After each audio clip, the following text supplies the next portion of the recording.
और ये सारी चीज़ें मिल के भारत के लोगों को दिन ब दिन गरीब किए जा रहा है, बिहार के लोगों को दिन ब दिन पीछे धकेल रहा है। तो नेचुरली महंगाई का असर बिहार के लोगों पे पड़ रहा है। जहाँ पे हमारा महंगाई का लेवल बैठा हुआ है, हम चाहे वो पेट्रोल हो, डीजल हो, रसोई गैस हो, खाने का तेल हो, दाल हो, चीनी हो, चावल हो, मोटरसाइकिल हो, सोना हो, सीमेंट हो, गिट्टी हो, बालू हो, लोग तो पीएम केयर फंड की बात करने लगते हैं, जो मुझे पसंद नहीं है। ये भाई पीएम केयर का fund, sorry PM care fund PM का केयर फंड नहीं है, वो देश के लिए है। लेकिन महंगाई एक ऐसा इशू होता था कि जो बड़े से बड़े लोग मुंबई, दिल्ली कहीं पे भी बैठे होते थे, वो भी आम जनता की चिंताओं में कभी शामिल होते थे, जिनको मैंने पिछले 6-7 सालों में कभी मुंह खोलते नहीं देखा। महंगाई नहीं रुक रही है, इसके लिए दो ही कारण है। एक, नेतृत्व वर्ग चाहता नहीं है, या तो वो पता नहीं जिद ठाने बैठा है कि हम आम आदमी की कमर तोड़ देंगे और आम आदमी को जाति और धर्म का अफीम पिलाते रहेंगे। वो नशा में जाति होती है यादव, उसमें तो अब घोषी नामात अजीब अजीब चीज, और उसमें 4 टुकड़े कर दिए गए। महंगाई के ऊपर एक बड़ा मशहूर गाना है कि सखी सैया तो खूब ही कमात है, महंगाई डाइन खाए जात है। और आज बिहार नामा में चर्चा होगी देश में बढ़ रहे महंगाई के ऊपर, चाहे वो डीजल पेट्रोल हो, सब्जी हो, मेडिसिन हो या फिर बच्चों की पढ़ाई हो। नमस्कार, मेरा नाम निशा ओझा है, आप DTW 24 न्यूज देख रहे हैं।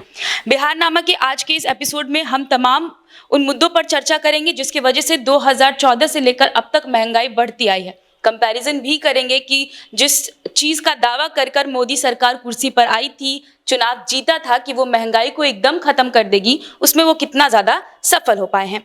और इस पर चर्चा करने के लिए आज हमारे साथ विजय रंजन सर हैं, जो अपनी बातों को प्रमुखता से रखते हैं। सर स्वागत। महंगाई के ऊपर सर आज हम लोग बात इसलिए भी कर रहे हैं क्योंकि इसको नजरअंदाज किया जा रहा है। बजट की बात करें तो लोग इसको बहुत ज्यादा अलग मुद्दे में ले लेते हैं, कहते हैं समझ से परे है आम इंसान का। बाकी अगर हम महंगाई देखें तो सब्जी खरीदने जाओ आप, राशन के मतलब जो बोलते हैं खुदरा जो चीज़ें हैं उसमें भी महंगाई उतनी ज़्यादा बढ़ गई है, थोक जो चीज़ें हैं उसमें भी महंगाई बढ़ती चली जा रही है। अगर हम डेटा की बात करें तो यहाँ पर साफ दिख रहा है कि मई 2014 में पेट्रोल 71 रुपये 41 पैसे था, जो दिसंबर 2020 में बढ़कर 109 रुपये हो गया। और इसके लिए खूब ज़्यादा लोगों ने बवाल भी किया, लेकिन बदलाव नहीं हुआ। क्या बोलेंगे? कहाँ पे बवाल हुआ? लोग सड़कों पर आए। पॉलिटिकल पार्टियों के अपने कार्यकर्ता होते हैं जो अपने तयशुदा एजेंडे के तहत सड़कों पे उतरने का काम करते हैं। आम आदमी के जनमानस में ये दिमाग में डाल दी गई। थोड़ा कभी कभी बड़ा दुखद आश्चर्य होता है कि एक समय था कि यही हमारे नेता लोग 2-3 मुद्दों पे अगर आप देखो तो मुझे याद है उस टाइम में सुषमा स्वराज, राजनाथ सिंह जी, LK आडवाणी जी, अरुण जेटली जी जिंदा थे। मतलब ये सारे लोग मिल के प्याज के माला पहने, गैस सिलेंडर लेके पार्लियामेंट हाउस पे जाते थे, जनपद, मतलब हर जगह। मतलब महंगाई एक इशू थी, और महंगाई इशू पहली बार नहीं हुई है। भारत एक अमूमन शुरू से एक कमजोर अर्थव्यवस्था वाली देश रही है आज़ादी वर्षों की गुलामी के बाद, तो हर पल महंगाई इशू बनती गई। महंगाई इशू बनती है। दूसरी बात, मेरे जैसे लोग उस टाइम पे भी बोलते थे कि महंगाई की कोई भी सरकारें रोक नहीं सकती है, क्योंकि जैसे जैसे देश ग्रो करेगा, जैसे जैसे देश विकास की ओर अग्रसर होगा, तो चीज़ें महंगी होनी ही चाहिए। अगर आपकी सैलरी 10,000 से 40,000 हो गई तो आप 4 रुपये किलो आलू क्यों खरीदोगे?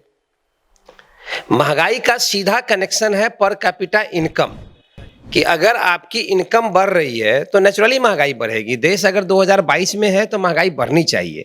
लेकिन दुखद आश्चर्य मैंने इसलिए बोला कि जब उसी महंगाई को इशू बनाया और सारी देश की आम जनता ने साथ निभाया कि यस यस ये सरकार आएगी तो डीजल तेल पेट्रोल सस्ता हो जाएगा। लेकिन हालात क्या हुए? हालात ये हुए कि अगर आप देखो तो 70 रुपये के आसपास जो पेट्रोल था, जिसपे बड़े बड़े सेलिब्रिटीज उस टाइम पे आके बोलते थे कि अमिताभ हो, अक्षय हो, फलाना हो, चिलाना हो, पेट्रोल अनुपम खेर हो, जो आज सारे के सारे दुबक गए। क्यों दुब के, कैसे सल्टाए गए, सरकारों ने कैसे उन लोगों को हैंडल किया, ये एक अलग मसला है। लेकिन महंगाई एक ऐसा इशू होता था कि जो बड़े से बड़े लोग मुंबई, दिल्ली कहीं पे भी बैठे होते थे, वो भी आम जनता की चिंताओं में कभी शामिल होते थे, जिनको मैंने पिछले 6-7 सालों में कभी मुंह खोलते नहीं देखा। अब रही बात ये पॉलिटिकल पार्टी के लोग जो बवाल करते हैं, 70 से 100 रुपये पे जाना, आप अगर महंगाई के साथ जोड़ेंगे पर कैपिटा इनकम, रोजगारों की तो बात ही खत्म हो गई। उसके अलावे जो चीज़ें थी कि आम आदमी अपनी दुकान खोले, लघु उद्योग या कुटीर उद्योग या उन चीज़ों के लिए जो फंडिंग थी, समझ में ही नहीं आता कि मंत्रालय किधर क्या कैसे काम कर रही है, किन लोगों को ये बेनिफिट मिल रहा है। अगर 10 साल या 7 साल में सभी लोगों को लघु उद्योग के हिसाब से अगर किसी को लाइसेंस मिला या किसी को ये परमिशन मिली कि चलो अब आप काम करेंगे, आपको जीविकोपार्जन का कुछ रास्ता आया, आपका घर परिवार थोड़ा सा सुखी समृद्ध होगा। तो ये सारी चीजें सिर्फ गोल गोल सरकारों में, मतलब सीधी बात है, महंगाई नहीं रुक रही है, इसके लिए दो ही कारण है। एक, नेतृत्व वर्ग चाहता नहीं है, या तो वो पता नहीं जिद ठाने बैठा है कि हम आम आदमी की कमर तोड़ देंगे और आम आदमी को जाति और धर्म का अफीम पिलाते रहेंगे, वो नशा में टुन रहेगा। जैसा कि देखा जा रहा है, पढ़े लिखे लोग हों, चाहे टॉप लेवल पे हों, चाहे नीचे तबके नीचे लेवल पे अगर आप देखो तो जो टीनेज से लेके कॉलेज गोइंग गाइज हैं, किसी को भी इन चीज़ों से फर्क नहीं पड़ता। 500 रुपये की चीज़ें सीधे 10 टाइम्स बढ़ गई, 10 टाइम्स। आप आश्चर्यजनक रूप से देखोगे तो क्या छोटी चीज़ बड़ी चीज़। आप बजट में आते हो, इस बार का बजट भी बड़ा मज़ेदार था। मोबाइल के बैटरी सस्ता हो गया, मोबाइल के पॉज सस्ते हो गए, मोबाइल महंगे हो जाएंगे, पता नहीं ऐसे ऐसे करके कुछ चीज़ें थी। हमारे जैसे लोग बजट को एक नज़र देखा, आप बजट को देखोगे तो टैक्स स्लैब की बात कर करके ये लोग वापस आए थे कि आम आदमी को इससे भी एक राहत मिलेगी। टैक्स कलेक्शन की बात है, ठीक है आपका, और उसके बावजूद भी आप वहीं पे टैक्स स्लैब रखे हुए हैं। जीएसटी लाने के बावजूद भी बहुत सारी चीज़ों को आपने दाएं बाएं से जोड़ा। व्यापारी लोगों ने क्या किया, आपके एमआरपी, आपके एमएसपी, आपके जीएसटी, सारे चीज़ों का उन्होंने तोड़ निकाला। आप भ्रष्टाचार के नाम पे या किसी भी नाम पे ऐसा करते हुए चले गए और चीज़ें महंगी होती चली गई। इसमें बहुत ज़्यादा किसान भी कुछ नहीं कर सकते। उनकी जब उत्पादन लागत बढ़ेगी तो चीज़ें बाजार में जाते जाते ऑलरेडी महंगी होंगी। तो सारे चीज़ों का संबंध जो है कि अगर एक चीज़ से थोड़े है कि आलू महंगा क्यों हुआ, प्याज महंगा क्यों हुआ, गैस सिलेंडर महंगा क्यों हुआ।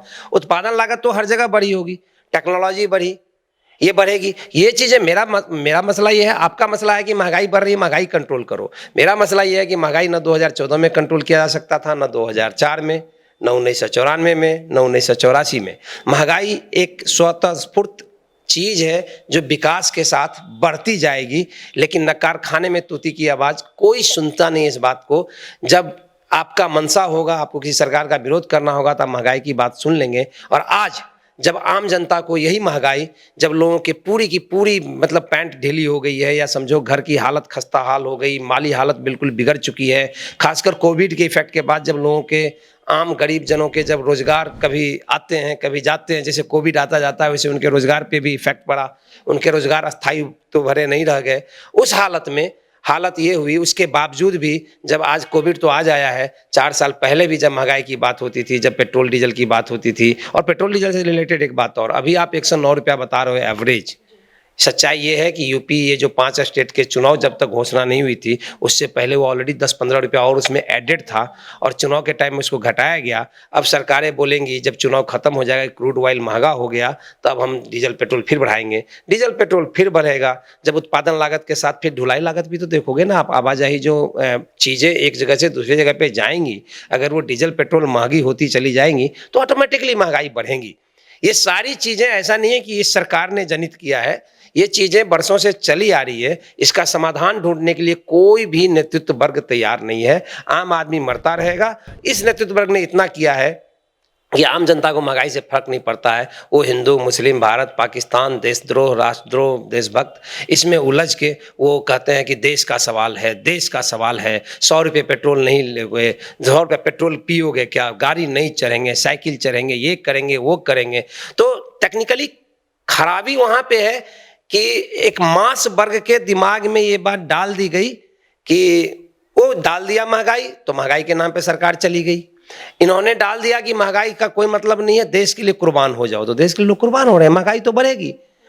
अब समस्या का समाधान कैसे निकालेगा, ये तो सरकारों को सोचने का काम है। 2014 में प्रधानमंत्री बनने से पहले नरेंद्र मोदी ने मंच पर एक भाषण दिया था। उस भाषण में उन्होंने कहा था कि जनता जो है वो बढ़ती महंगाई से परेशान है, गरीब के घर में चूल्हा नहीं जल रहा है, बच्चे आंसू पी कर सोते हैं, रात रात भर रोते हैं।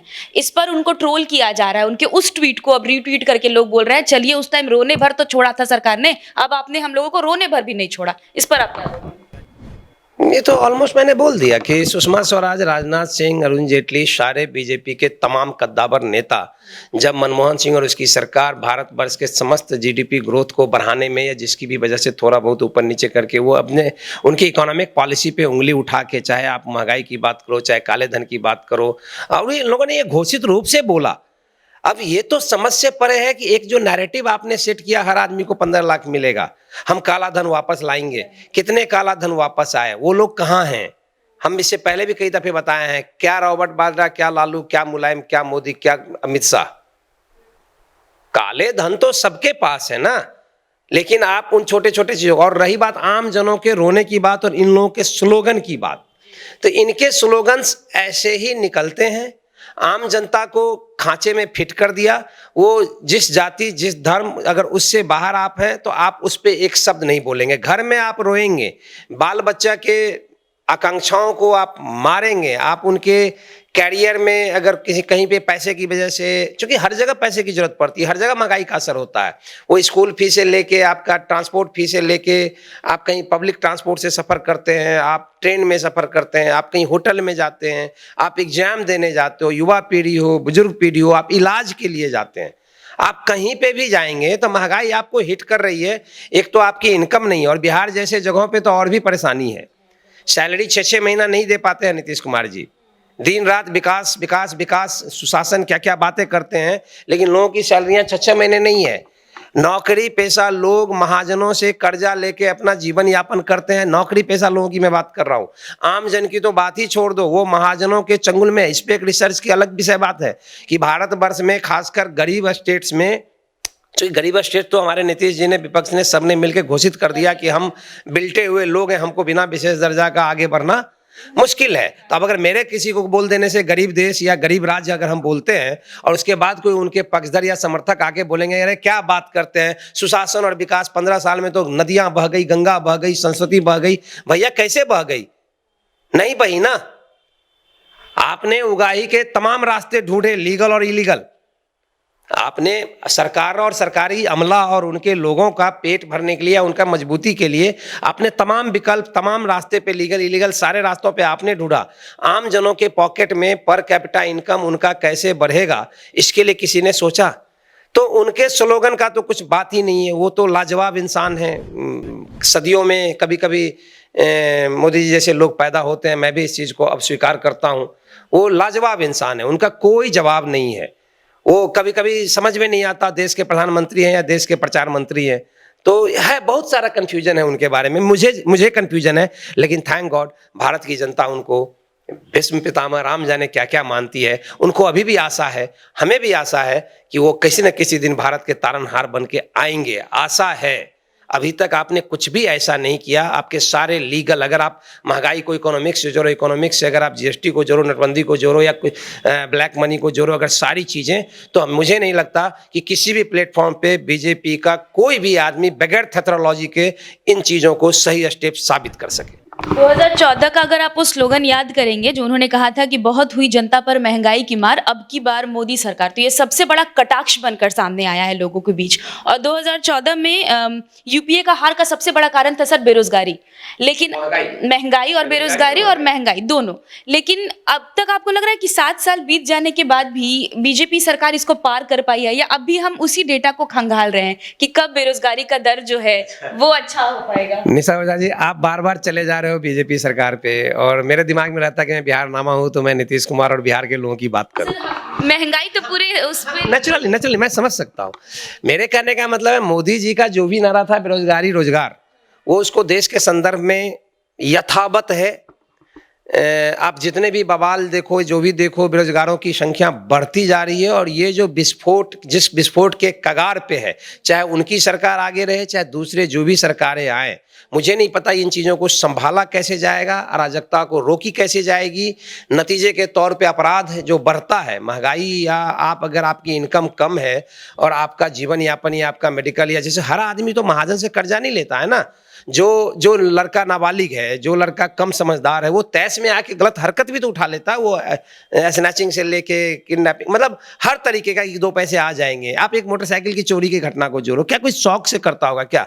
हाँ, 5% ऐसा होगा जो पैदाइशी चोर है, इमेजिन करो, बाय द वे। लेकिन 95%, अगर 100 चोर पैदा हुआ, 100 डकैत पैदा हुआ, 100 भ्रष्टाचारी पैदा हुआ, उसमें से 90-95% लोग पहले अपने भ्रष्टाचारी आदत को मजबूरी का जामा पहनाते हैं, मजबूरी का नाम देते हैं। और कहीं ना कहीं ये सच्चाई भी है, ये दर्दनाक स्थिति है भारत में काफ़ी दर्दनाक स्थिति है रही है। मैं फिर से बिहार पे वापस आता हूँ। आप 7 साल में भारतवर्ष में बेरोजगारी और महंगाई को रोकने की बात कर रहे हैं। मैं तो बिहार की बात कर रहा हूँ कि अब 17 साल से ऊपर होने को आया, 15, 16, 17 साल हो गए। हमें नहीं पता वो बड़े बड़े होर्डिंग्स, वो बड़ा बड़ा पोस्टर, सुशासन, विकास। हाँ, सुशासन की आप बातें करते हैं। सुशासन is another thing, that is called the good governance. मतलब अगर आपके यहाँ अपराध कम है, लॉ एंड ऑर्डर बिल्कुल फिट एंड फाइन है और आम जन सुखी संपन्न है, तो ऑटोमेटिकली लॉ एंड ऑर्डर के साथ उसमें महंगाई भी आएगी, उसमें बेरोजगारी भी आएगी। और इस मामले में नीतीश जी बिल्कुल फेल 2 तरीके से हुए। एक तो फेल हुए कि योग्य लोग, चूंकि उनकी शिक्षा व्यवस्था ध्वस्त हो गई, तो योग्य लोग रहे नहीं। रोजगार आपको देना है, आपको टीचर बनाना है, आपको दरोगा बनाना है, आपको बहाली करनी है, आपको इंजीनियर्स डालने हैं, जो भी है, मतलब जो भी आपको लोगों को लाइसेंस देने हैं। तो आप ये थोड़े देखते हैं कि कौन आदमी ज़्यादा गरीब है, कौन आदमी ज़्यादा मजबूर है, कौन आदमी ज़्यादा मजलूम है, जिसको ज़्यादा ज़रूरत है रोजगार की। आपके पास एक प्रायोरिटी सेटअप होना चाहिए। आपके पास per capita income, family wise, गांव वाइज, समाज वाइज, पंचायत वाइज, ये सारे डाटा उनके पास होते हैं। लेकिन जब फाइनली मुद्दे पे जाता है कि लोगों को कैसे लाभान्वित किया जाए, तो एट दैट टाइम कहीं ना कहीं उनका जाति, उनका जिला, उनका धर्म, उनकी पार्टी, उनका फेवरेबल आदमी, लाइक दिस, ये चीज़ें बरसों से चली आ रही है। ऐसा नहीं कि नीतीश जी और मोदी जी की सरकार में आई है, लेकिन अभी की सरकारों में सर चढ़ के बोल रहा है। और महंगाई का एक रिलेशन, फिर मैं बोलूँगा, भ्रष्टाचार से बहुत बड़ा संबंध है। लोगों के काम जो 2 पैसे में, जेन्युइन पैसे में हो सकता था, पूरे बिहार के किसी भी डिपार्टमेंट में बगैर एक अठन्नी के कुछ भी नहीं हिलता है। बिहार के लोगों की पर कैपिटा इनकम की बात की जाए सर, तो बहुत ज़्यादा कम है। हमेशा देखते ज़्यादा लोग बीपीएल सेक्शन में आते हैं। और अब जब हम डेटा निकाल रहे थे तो हमने देखा कि जो थोक महंगाई का आंकड़ा नवंबर 2019 में वो बढ़ के 14.23% हो गया है। तो इतनी ज़्यादा तेज़ी से महंगाई बढ़ी है, रोजगार के नाम पर आप कुछ नहीं दे रहे हैं। लोग जब यहाँ से बाहर जाते हैं, तो अभी आपने रिसेंटली सुना होगा कि पंजाब के मुख्यमंत्री चन्नी ने कहा है कि अगर बिहार के लोग यहाँ पे आकर पैर पसारेंगे तो उनको यहाँ आकर राज नहीं करने दिया जाएगा। इस पर तमाम तरह की बयानबाजी आई। आपको नहीं लगता है कि इसमें हमारे राज्य के मुख्यमंत्री दोषी हैं कि इस तरह कहीं भी कोई भी मुख्यमंत्री किसी भी राज्य का वो उठ के बिहारियों को गाली दे देता है कि निकल जाओ यहाँ से, यहाँ राज नहीं करने देंगे? ये जो प्रश्न है ना, ये प्रश्न मतलब सनसनीखेज टाइप का प्रश्न है। चन्नी ने ऐसा बोला या उसका टंग ऑफ स्लिप है या क्या मैटर है, ये लोग चुनाव में, और ये मैं बरसों से देखता आया हूँ, महाराष्ट्र से लेके तमिलनाडु तक, वो शिवसेना बीजेपी जब एक साथ थे उस टाइम पे भी मैंने देखा था राज ठाकरे बहुत आतताई की तरह, इवन तक कि मारा पीटा भी गया। एक राहुल राज नाम के लड़के को बीएसटी की बस में ठोक भी दिया गया था, बिहार का था। ये सारी चीज़ें चलती रहती है और इसका लोग राजनीतिक रूप से लाभ लेते हैं। इन चीज़ों का आम जन से कोई संबंध नहीं होता है। तमाम भारतवर्ष में किसी भी स्टेट के किसी भी आदमी को भारत के किसी भी कोने में जाने में मेरे विचार से न कभी कोई पाबंदी रही है, न कभी कोई पाबंदी रहेगी। मसला है कि ये वहाँ जाके भी जब काम करते हैं, क्या उनका पर कैपिटा इनकम, क्या उनका लेबर वेजेज, क्या उनका मजदूरी जो पर दिन का होता है, क्या वो उस हिसाब से आगे जा रही है जिस हिसाब से उनको चावल, दाल, आटा या रोटी, सब्जी या जो 2 जून की रोटी उनको खानी है, या उनको अपने बाल बच्चों के लिए घर भी भेजना होता है। पलायित मजदूर है ना, ये उन्हीं लोगों की नहीं कहानी आती है कि जो, चूंकि बिहार के मास लोग पलायित करके यूपी से लेके, कलकत्ता से लेके, अब तमाम भारतवर्ष ही नहीं, तमाम विश्व के कोने कोने में आपको बिहार के लोग मिलेंगे। ऐसा होता क्यों है? ऐसा इसलिए होता है कि चूंकि आप यहाँ पे उनको सक्षम रोजगार या उनके क्वालिटी के हिसाब से चीज़ें नहीं दे पाते हैं, या तो मजबूरी में उनको लगता है कि हम पंजाब के खेतों में भांग अफीम पी के भी, मतलब अपने आप को डाल के भी हम वहाँ पे 2 पैसा कमाएंगे और घर भी 2 पैसा भेज देंगे। और ये एक माया भी है।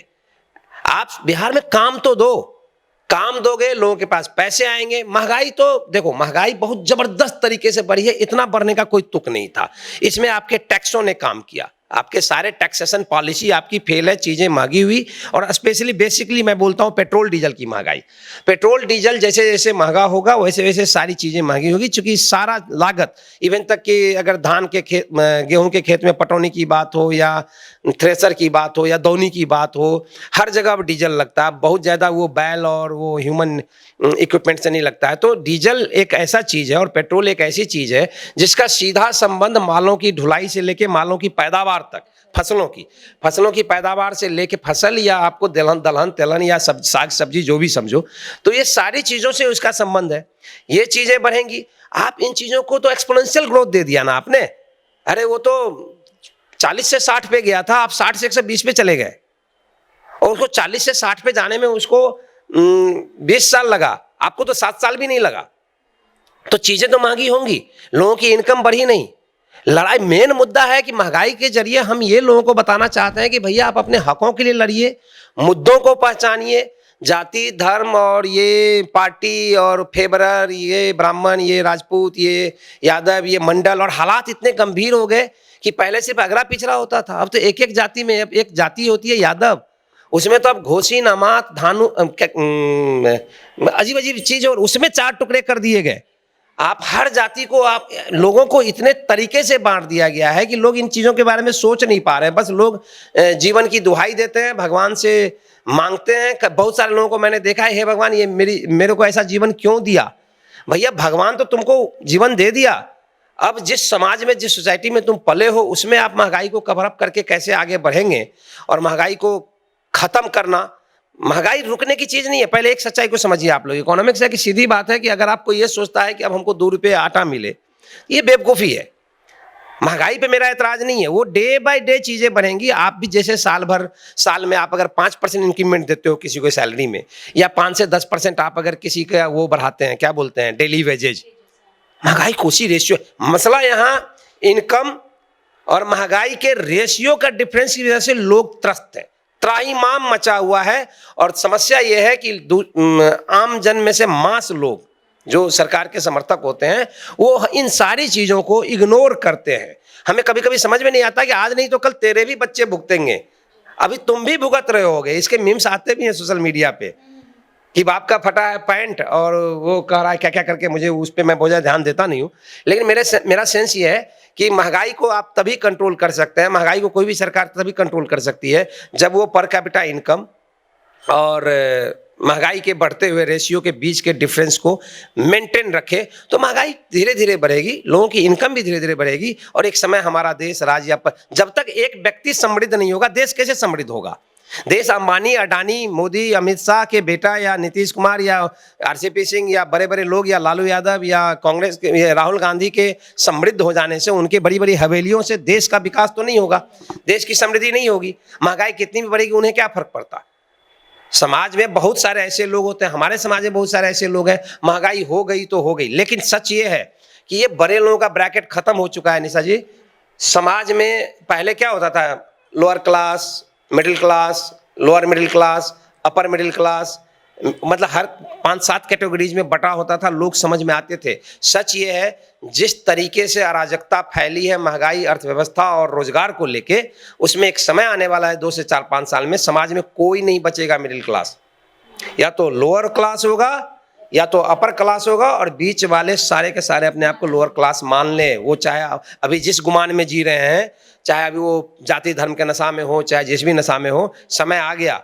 कभी कभी हमारे जैसे लोग खुद को सोचते हैं कि तुम हो किस क्लास में, तो मैं अपने आप को देख लेता हूँ कि नहीं विजय रंजन, तुम तो लोअर क्लास में हो। ठीक है, अभी आप हमसे भी लोअर क्लास के बहुत सारे लोग हैं जिनके दर्द हमारे आपकी आंखों में झलकता है, या हम लोग कभी कभी सड़कों पे, या आप तो जाते हो जब फील्ड में, तो आपको दिखता होगा कि लोगों की हालात बहुत खस्ता है। किसी बस्ती का कोई भला नहीं हुआ। एक दलित बस्ती उठा लो, एक गरीब शहर हो, झोपड़ा हो, आप पटना चले जाओ, सैदपुर चले जाओ, नाहर रोड चले जाओ, केतवेपुरी चले जाओ, गाँव में तो ऐसी बस्तियों की भरमार है। गांव में तो गांव के गांव भरमार है। और आप विकास कैसे दिखाते हो, जो 5 या 10% लोग तरक्की किए अपनी नौकरी या इसकी वजह से उनके घर बदल गए, हमारे घर बदल गए, आपके घर बदल गए, उनके घर बदल गए। आम जन का क्या हुआ। तो ये एक समस्या है। महंगाई को बहुत ही लाइट मुद्दा नहीं है, इस पर मैं बहुत ही कंफ्यूज हो जाता हूँ, क्योंकि मैं शुरू से महंगाई, चूँकि उस टाइम पे भी मैं बोलता था कि महंगाई को कौन रोक लेगा, महंगाई कैसे इशू होगा। सच्चाई ये है कि महंगाई शुरू से इशू रही है और ताजिंदगी इशू रहेगी तब तक जब तक कि लोगों की व्यक्तिगत माली हालत नहीं बदलेगी। सर, नए भारत को लेकर 2 बातें कही जा रही है। राहुल गांधी ने कहा था कि नए भारत में महंगाई का नाम टैक्स वसूली रख देना चाहिए, और दूसरी बात ये कहा था कि हमारा भारत 2 तरीके से आगे बढ़ रहा है, एक सबसे न्यूनतम वर्ग और एक ऊपर वाला वर्ग, और इन दोनों भारत के बीच में दूरी बहुत ज़्यादा बढ़ती चली जा रही है, जैसा कि आपने कहा। इस पर महंगाई बहुत फैक्टर करता है। अगर हमारा पर कैपिटा इनकम नहीं बढ़ेगा तो एक समान परिवार जो गरीब वर्ग का है वो हर दिन खाना भी नहीं खा पाता है, एक टाइम खा के रहता है। तो हम हर एक मुद्दे पर कंक्लूजन की बात करते हैं, जैसे हमने शराबबंदी पर भी करी थी। लेकिन अब मैं आपसे ये जानना चाहती हूँ कि हम अगर मार्केट पे शेयर मार्केट पे जाएंगे या जीडीपी पे जाएंगे, वो बहुत बड़ा मसला हो गया, लेकिन कैसे? अर्थव्यवस्था की बात नहीं है, मैंने एक लाइन में बताया। अगर वो बड़ी बड़ी बातें भारतीय आम जनमानस को भी समझ में नहीं आती, बहुत सारी चीज़ें उसमें से मुझे भी समझने के लिए बहुत रिसर्च की जरूरत पड़ती है, और हर पढ़े लिखे लोगों को रिसर्च की जरूरत पड़ती है। जैसे एक मजाक, थोड़ा सा एक मजाक खत्म करता हूँ। जैसे आपको याद होगा कि 20 लाख करोड़ का पैकेज पहले साल मोदी जी ने कोविड पैकेज देश को बांटा था। 6 दिन लगे थे निर्मला सीतारमण, अनुराग ठाकुर को उसको बांटने में, टीवी पे आके बांटने में, और उस टाइम पे मुझे लगा कि इन लोगों को भी समझ में नहीं आती है, और शायद तमाम भारतवर्ष ने देखा कि शायद इनको समझ में नहीं आ रही। जैसे जैसे बांट के चले गए, मुझे नहीं पता 20 लाख करोड़ गए कहाँ। लोग तो पीएम केयर फंड की बात करने लगते हैं, जो मुझे पसंद नहीं है। ये भाई पीएम केयर का fund, sorry PM care fund PM का केयर फंड नहीं है, वो देश के लिए है। लेकिन जो भी हो, आपने जो बोला कि मुद्दा आपका क्या था कि इसका कंक्लूजन क्या होगा, तो मैंने बोला ना कि वो बड़ी बड़ी बातें कोई हमसे पूछ दे जीडीपी कैसे बढ़ती है, कैसे ठीक है भाई, रिसर्च करेंगे, हम आपसे बात कर लेंगे शाम में। यहाँ मुद्दा सिर्फ ये है, मैंने एक लाइन में बोला, कई दफ़े बोला अभी तक में, शायद पहला अपना बिहारनामा है जिसमें हम हर बार कंक्लूजन बता रहे हैं। कंक्लूजन सिर्फ ये है कि आप हर हाल में भारतवर्ष में जितनी फैमिलीज है, इमेजिन करो बिहार में 10 लाख अगर फैमिलीज है, 10 लाख के 10 लाख फैमिली में अगर 5 फैमिली का मेंबर है, चूँकि अब यूनाइटेड फैमिलीज बहुत ज़्यादा रही नहीं, अगर 5 मेंबर्स की फैमिली है या 10 मेंबर्स की फैमिली है, 5 मेंबर पे एक आदमी, चूँकि 5 मेंबर है तो कुछ छोटे बच्चे होंगे, कुछ पढ़ने वाले होंगे, कुछ हाउस वाइफ होंगी जो घर को भी संभालेंगी, 5 पे एक नौकरी। अब ये डाटा और ये रिसर्च अगर ऐसा हो गया, और महंगाई का रेशियो और पर कैपिटा इनकम का रेशियो ठीक करना सरकारों का काम है। एक बड़ा सा ब्लूप्रिंट चाहिए उनके अर्थवेत्ताओं को, उनके अर्थशास्त्रियों को, जो उनके फाइनेंस मिनिस्टर हैं बिहार का, जो भी हमारे फाइनेंस मिनिस्टर हैं, उनको सिर्फ पैकेज चाहिए या पैकेज से काम चल जाएगा, या उनके मन में क्या चल रहा है। और पैकेज क्या होता है, हम तो बताएं ना, अभी 20 लाख करोड़ का 20,000 करोड़ का वो था, वो क्या कोविड वाला पैकेज था, उसका क्या शानदार बंदर बांट किया, किधर गया हमको नहीं पता। आपने 2-4-5 डेडिकेटेड वो कोविड हॉस्पिटल्स दिखाए, और कुछ पैसे शायद हेलीकॉप्टर से फूल बरसाने में लगा दिए होंगे, मुझे नहीं पता। तो जो भी हो, शायद हेलीकॉप्टर से फूल बरस चुका था, उसके बाद निर्मला सीतारमण जी आई थी, आई डोंट नो। तो महंगाई का सीधा समझ, महंगाई को रोकना, जिस गति से महंगाई बढ़ी है, फिलहाल इशू है, मैं फिर बोल रहा हूँ, अंतिम बात बोल रहा हूँ, महंगाई रोकने की चीज़ नहीं है। पूरे विश्व में जैसे जैसे देश या राज्य या समाज या हम या आप जब ग्रो करेंगे तो महंगाई धीरे धीरे आगे बढ़ेगी। लेकिन जिस स्पीड में पिछले 2 साल में करीब करीब डबल, और पिछले 7 साल में करीब करीब चौगुना, जिस तरीके से महंगाई भागी है, क्या उस हिसाब से लोगों की इनकम बढ़ी? क्या उस हिसाब से रोजगार का इंफ्रास्ट्रक्चर, फैक्ट्रीज का इंफ्रास्ट्रक्चर, चाहे इवन तक कि आप वो स्ट्रीट मतलब जो आम गरीब लोग हैं जो स्ट्रीट पे लगा, सबसे ज़्यादा वही लोग मारे गए ना, सबसे पहले वही लोग बंद होते थे। रेस्टोरेंट तो 50% से खुल भी जाता था। जो लोग खुमचा लगा के अपना भी जीवन यापन कर रहे हैं, बड़ी जिल्लत की ज़िंदगी जी के अपनी ज़िंदगी वो यापन कर रहे हैं, पटना हो या दिल्ली, बम्बई हो या चेन्नई। और उसके बाद उसमें से कुछ पैसे पेट काट के वो अपने फैमिलीज को भेजते हैं, और उसके बाद भी अगर इमरजेंसी हो जाएगी तो उनके परिवारों को महाजन के पास जाना पड़ेगा, और आपकी इनकम का आधा पैसा इंटरेस्ट में चला जाता है चुपचाप, जो कोई लीगल तरीके से नहीं होता। और ये सारी चीज़ें मिल के भारत के लोगों को दिन ब दिन गरीब किए जा रहा है, बिहार के लोगों को दिन ब दिन पीछे धकेल रहा है। तो नेचुरली महंगाई का असर बिहार के लोगों पे पड़ रहा है। महंगाई जो अभी है, अगर आप इसको रोक नहीं सकते तो आप लोगों की इनकम कैसे बढ़ेगी, इस पे ध्यान दीजिए। और सच ये है कि जिस जहाँ पे हमारा महंगाई का लेवल बैठा हुआ है, हम डाटा पे बात नहीं कर पाए, चाहे वो पेट्रोल हो, डीजल हो, रसोई गैस हो, खाने का तेल हो, दाल हो, चीनी हो, चावल हो, मोटरसाइकिल हो, सोना हो, सीमेंट हो, गिट्टी हो, बालू हो। घर बनाना कितना महंगा हो आपको पता है? लोग जो घर बना लिए सो बना लिए 4-3 साल पहले।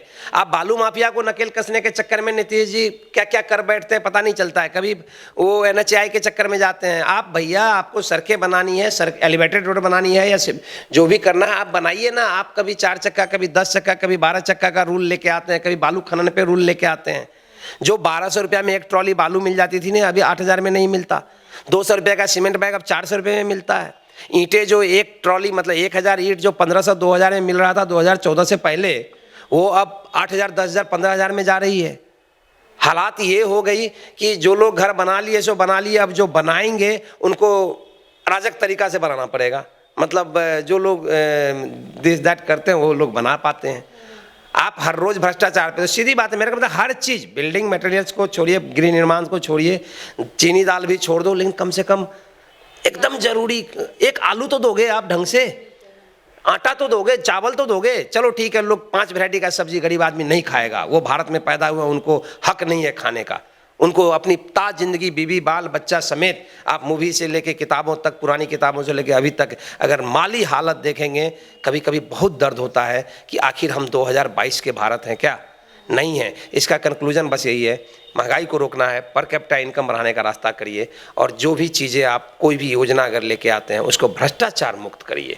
अगर वो भ्रष्टाचार मुक्त होगा, आज की तारीख में आदमी का 5 से 7, 10% बजट भ्रष्टाचार में भी जाता है। हर आदमी का, छोटा हो बड़ा हो। आज तो हालात ये है कि आप अट्टालिका पे बैठे हैं, आपका काम बिना भ्रष्टाचार का नहीं होगा, तो वो भी महंगाई का एक सबब है। और हर हाल में पेट्रोल डीजल जैसी चीज़ों को आप चाहे जो भी करें, पूरे विश्व में एक सिमिलर रेट में लेके आए। आप विश्व की परिस्थिति देखेंगे ना, आप अमेरिका का तुलना कर लीजिएगा कि नहीं वहाँ तो आलू ऐसे मिलता है, वहाँ तो आलू, अरे भाई वहाँ के लोगों की इनकम देखोगे ना आप, उनकी पर कैपिटा इनकम देखोगे ना, आपके लोग, आपको अपनी तुलना करना है तो थोथी दलील मत दीजिए कि हम विश्वगुरु बनने वाले हैं। आप अपने आप को सिर्फ वहाँ रखिए कि आप जो, जब आप नाटो का या साटो का या मतलब कोई भी विश्व का जो आपका इंडेक्स क्रिएट होता है, जैसे अभी बिहार को नीति आयोग ने नीचे रखा, वैसे विश्व का भी एक इंडेक्स बनता है ना कि ये हमारा जो कैपिटल है या ये हमारा जो शहर है, भुखमरी में यहाँ है, शिक्षा में यहाँ है, स्वच्छता में यहाँ है, तो आप उस इंडेक्स में अपने आप को नीचे सबसे पहले, मैं बिहार की बात करूं, देश की साइड करो, आप हर इंडेक्स में अगर आप नीचे से टॉप 10 में हैं बाय द वे, तो आप पहले ये टारगेट लो ना कि इस 10 में से बाहर निकल के हम 11वां नंबर पे कैसे जाएं, ऊपर कैसे जाएं। आप बड़ी बड़ी बातें, सपने, वो सब चुनाव के लिए रखो, आम जनता का इससे बहुत पेट नहीं भरता है। और मैं तो कभी कभी सोचता हूँ कि पता नहीं आम जनता को समझ में क्यों नहीं आती है। तो बस महंगाई का यही रास्ता है कि आप पहले प्लान करो कि आप अगर बहुत नीचे है आपका स्टेट, तो आप अपने स्टेट को ऊपर ले जाने के लिए स्टेप बाय स्टेप प्लान लीजिए, जिसको भ्रष्टाचार मुक्त रखिए। संभव हो तो अपने प्रेजेंट सारे अफसरों को टांग दीजिए, हमें उससे कोई मतलब नहीं है। भ्रष्टाचार मुक्त रखिए, चीज़ों का दाम घटाइए, पर कैपिटा इनकम बढ़ेगी। महंगाई घटाई नहीं जा सकती, महंगाई ख़त्म नहीं की जा सकती, महंगाई धीरे धीरे लोग उसको एडजस्ट कर लेंगे। ऐसे जिल्लत भरी ज़िंदगी नहीं जिएंगे, ऐसे भुखमरी के तरीके से नहीं जिएंगे, ऐसे तंगहाली में नहीं जिएंगे, फटे कपड़े लेके नहीं जिएंगे। दिवाली होली में भी अपने बाल बच्चों को एक कपड़ा देने के लिए लोगों को प्लान नहीं करना पड़ेगा। मतलब भैया, मतलब ये इन सारी चीज़ों पे ध्यान देने की ज़रूरत है। बेसिकली अगर हम मोटा मोटी पूरे कंक्लूजन में बात करें तो जो दावे सरकार की तरफ से किए जाते हैं, चाहे वो 10 लाख रोजगार हो, 19 लाख रोजगार हो, या फिर इस बार के बजट में जैसा कहा गया कि 60 लाख गरीब लोगों को रोजगार दिया जाएगा, तो फिर ये महंगाई अखरता ही नहीं अगर आप लोगों को रोजगार दे देते, पैसा कमाने का जरिया दे देते। तो आज के बिहारनामा के एपिसोड में इतना ही। अगला एपिसोड नेक्स्ट संडे को आएगा। बहुत बहुत शुक्रिया।